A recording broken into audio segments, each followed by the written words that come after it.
Madam good evening. Good evening. రేపు నాకు కొంచెం లీవ్ కావాలి. దేనికండి లీవ్? ఈ మధ్య బాగా తీసుకుంటున్నారు. ఎవ్రీ 15 డేస్కి ఒకసారి లీవ్ తీసుకుంటున్నారు. నేను అసలు ఇవ్వను మీకు. అసలు ఏమైంది? మేడం మా భార్య నా మీద డొమెస్టిక్ వైలెన్స్ కేసు వేసింది. అవునా? సో నేను హైదరాబాద్లో ఉంటా, తను వైజాగ్లో ఉంటాను. నేను వీక్లీ వెళ్ళి రావడమే అవుతుంది మేడం. కోర్టులో మొత్తం నాదే తప్పు అన్నట్టు వాదిస్తుంది. నేను వీక్లీ కోర్టుకి వెళ్ళాల్సి వస్తుంది మేడం. సో దానివల్ల నాకు మెంటల్ టార్చర్ అయిపోయి వర్క్ కూడా సరిగ్గా చేయలేకపోతుంది. సో దానికోసం లీవ్ అడుగుదామని.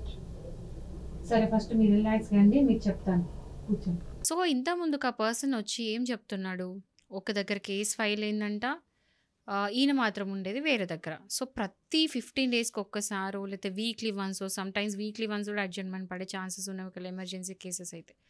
సో ప్రతి వీక్, ప్రతి 15 డేస్కి ఒకసారి ఇతను ఒక ఊర్లో ఉండి మళ్ళీ వాళ్ళ వైఫ్ ఇంకెక్కడ వేరే ఊర్లో కేసు ఇస్తే వెళ్ళడం రావడం, లీవ్స్ దొరకడం చాలా కష్టమైపోయి ఒక హరాస్మెంట్ అయిపోతుంది.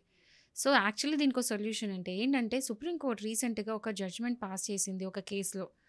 ఆ కేసు పేరు ఏంటంటే విశాల్ శర్మ వర్సెస్ మోనాలిసా గుప్తాలో.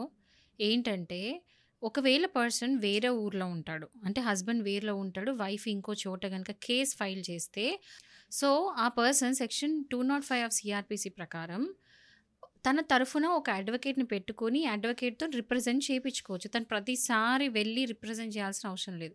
మీ అందరు కూడా తెలుసు, ఏదైనా ఫ్యామిలీ కోర్టు కేసు కనుక ఫైల్ అయితే, ముఖ్యంగా 498 కేసు అలాంటివి, లేకపోతే ఫ్యామిలీ మ్యాటర్స్ ఏవైనా కూడా వాళ్ళు ఫైల్ చేస్తే ఏంటంటే ప్రతిసారి కోర్టులో పిటిషనర్ కానీ రెస్పాండెంట్ కానీ ఖచ్చితంగా ప్రజెంట్ అయి ఉంటే ఆ కేసుకి వెయిటేజ్ అనేది పెరుగుతుంది. అంటే కేసు జడ్జెస్ అనేది ఖచ్చితంగా పిటిషనర్ రెస్పాండెంట్ ప్రజెంట్ అయి ఉన్నారా లేదా అని ఖచ్చితంగా చూస్తారు.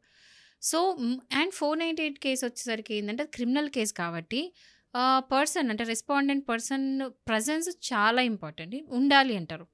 కానీ మీరు అలా చేయాల్సిన పని లేదు.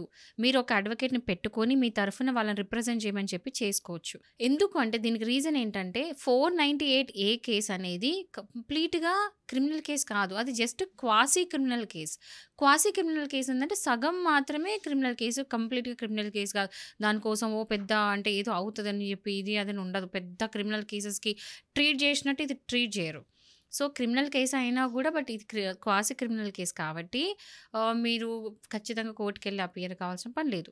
సో ఈ జడ్జ్మెంట్ ప్రకారము నెక్స్ట్ టైం ఎవరైనా కనుక ఇట్లాంటి హరాస్మెంట్ ఫేస్ చేసినా, హరాస్మెంట్ ఎందుకు అంటున్నా అంటే ఈ ఒక ఊర్లో ఉండి ఇంకొక ఊరికి పెద్దాక వెళ్ళడం రావడం, దానికోసం లీవ్స్ తీసుకోవడం, ఇదంతా కూడా టార్చర్ కదా.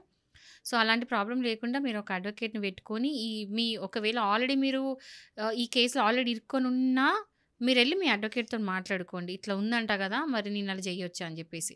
లేకపోతే ఇప్పుడు ఎవరి మీద కొత్తగా ఫ్రెష్ కేసు ఫైల్ అయినా కూడా ఇది గుర్తుపెట్టుకోండి, ఈ సుప్రీంకోర్టు జడ్జిమెంట్ అనేది ఒకటి ఉంది, మీరు ఖచ్చితంగా వెళ్ళి ప్రజెంట్ చేయాల్సిన అవసరం లేదు. బట్ కొన్ని కేసెస్ ఉంటాయి, అంటే కొన్నిసార్లు కొన్ని క్రాస్ ఎగ్జామినేషన్స్ అలాంటి మీ ప్రజెన్స్ అవసరమైనప్పుడు మాత్రం మీరు వెళ్ళి కోర్టులో మాత్రం రిప్రజెంట్ చేయాల్సి ఉంటుంది.